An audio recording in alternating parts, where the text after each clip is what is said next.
Right Montha తుఫాన్ క్రమంగా బలహీనపడుతుంది. వచ్చే 6 గంటల్లో తీవ్ర వాయుగుండంగా మారుతుందని ఏపీ విపత్తుల నిర్వహణ సంస్థ ప్రకటించింది.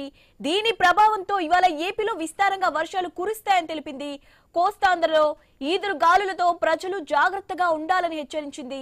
ఇవాళ శ్రీకాకుళం, విజయనగరం, మన్యం, అల్లూరి, విశాఖ, అనకాపల్లి జిల్లాల్లో అక్కడక్కడ భారీ వర్షాలు కురిసే అవకాశం ఉంది.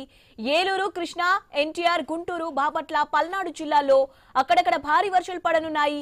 కాకినాడ, కోనసీమ, తూర్పు గోదావరి, పశ్చిమ గోదావరి, ప్రకాశం జిల్లాలో మోస్తారు నుంచి భారీ వర్షాలు కురిసే అవకాశం ఉందని విపత్తుల నిర్వహణ సంస్థ తెలిపింది. నెల్లూరు, కర్నూలు, నంద్యాల, అనంతపురం జిల్లాలో అక్కడక్కడ మోస్తారు నుంచి భారీ వర్షాలు కురిసే అవకాశం ఉందని ప్రకటించింది.